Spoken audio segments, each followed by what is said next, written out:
Hi guys, this is Katie over at Certum, and this video was a little bit of a departure from what you usually see from me, but the whole topic of traveling has been coming up a lot in the office, especially for some of us who maybe have not traveled during the couple years of COVID lockdowns, or maybe even if you entered the workforce during COVID and flying is brand new to you. So for today's video, I realized that we were talking a lot about some travel tips, and I wanted to share some of my favorite travel tips with those of you who are either traveling for business or just might be traveling for the holidays. So number one, don't check your bag if you have to. I have a little bit of a horror story, and I'm sure several of us do. I went to Orlando over the summer, and I went there with two checked bags. And when I got there, I had one. That's a 50% success rate, not something I'm very comfortable with. While I believe that that has improved, it did change my thinking. So if I'm going on a short trip, say 1 to 3 days, I'm carry on only. Okay. And that being said, in my next tip, I'll give you some advice on that too. Don't check your bag unless you have to, but that being said, make sure you check with your airline as to the specifications of the carry-ons you're allowed. Depending on what kind of ticket you have and what airline you're with, you could be allowed to have a carry-on and a personal item, or for me, I travel with American Airlines, and typically I get a carry-on option and a personal item option, and I've got a little bit of a hack for that for those of you that don't fly that often. So that being said, if you don't check your bag, hopefully your bag doesn't get lost and you're good to go, right? So moving on to the next thing, make sure that you invest in good travel equipment. Don't just grab something off a rack, maybe, just, oh, look, that looks like a suitcase. Let's grab that. There's other considerations. Make sure that you check with your airline on the dimensions allowed for your carry-on bag. If you grab one that's a little bit too big, they're going to check it for you at the flight. And that's not fun because of the things we just talked about. Okay, so for me, I use an away carry-on bag. It's a little bit pricier than what I used to buy, but some of the features that it has are amazing.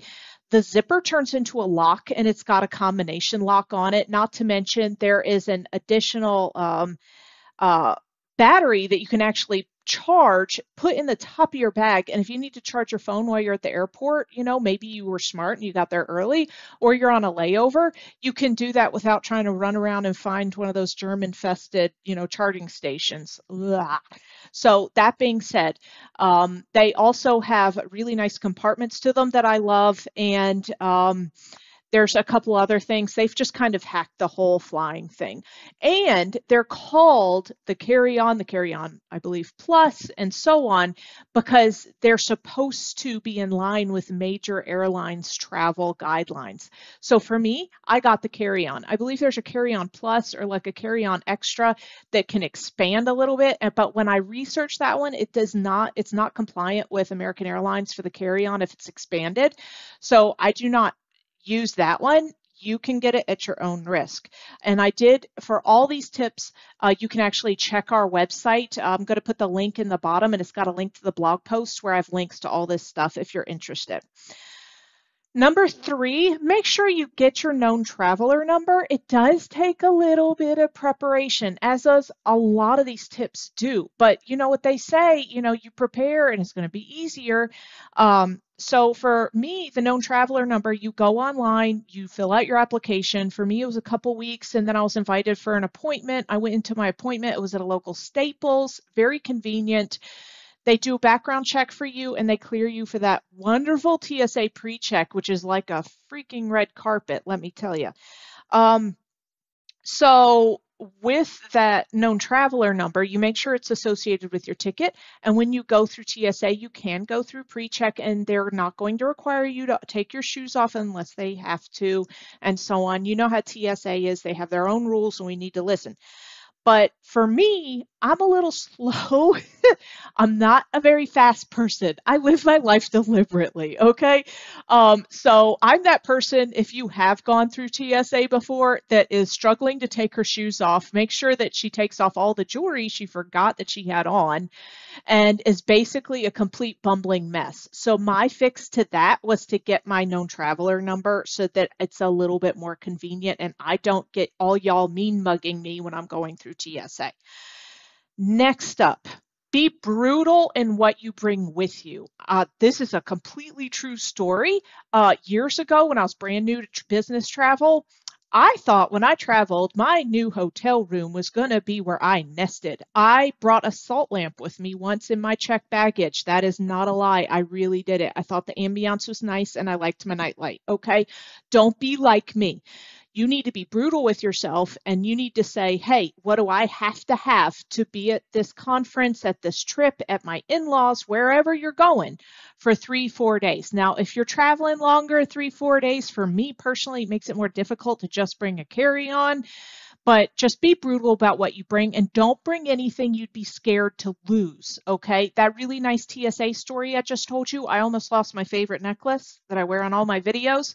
Super nice TSA lady found it for me, but if it wasn't for her, it'd be gone today. So just think smart. Don't wear your jewelry. If you go through the regular TSA, don't wear your jewelry when you go through. Take off your belt. Do it all before you get in line, okay? So people don't hate you like they hate me when we're there. My next tip, take a picture of your parking spot. And this is coming from someone who is a complete self-described ditz, okay? Don't be a zombie traveler like me where you get back and you go, well, I know I was in long-term parking. Let's forget about the fact that it's, either a massive parking lot with 6 sections covering 2 miles, or it's in a massive gargantuan parking garage. I think I was on level 3. No, no, no, no, no. You don't want to be that person calling security to get you to find your car, okay? I had to do that once too. I feel like I should stop talking or you're not going to think I'm as smart as I'd like you to think I am. I really do think I'm pretty smart. I'm that person that in school they call you book smart, life dumb. That's me. Okay, so I have a little hack that I do because I tried pinning it in my lovely Siri or Google Maps or whatever you use.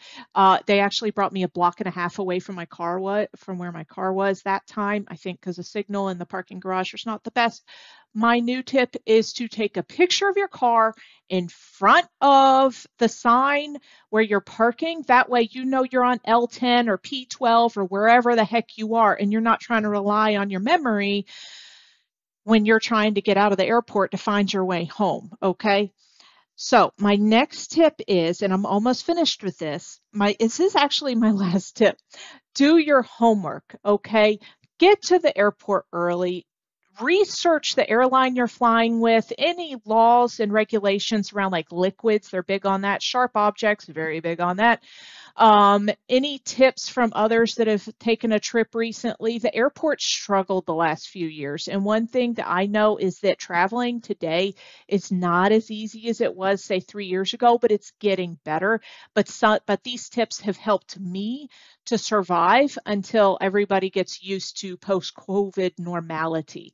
That being said, I completely skipped this part, but do me a favor. If you like this video and you want me to do more like it, like the video itself. If you like the kind of content that we have here on the Certum Solutions channel, subscribe to our channel, and then you'll get alerted when we have more content out. If you have tips of your own, please send me a comment or email me. I'll put my email address in the description and let me know what they are, and I might use it for a future piece. Thank you so much for watching, and I'll talk to you soon. And everybody travel safe. It's the holidays. I know it's crazy. I hope you all have a wonderful holiday season and just stay safe, y'all. Talk to you soon. Bye.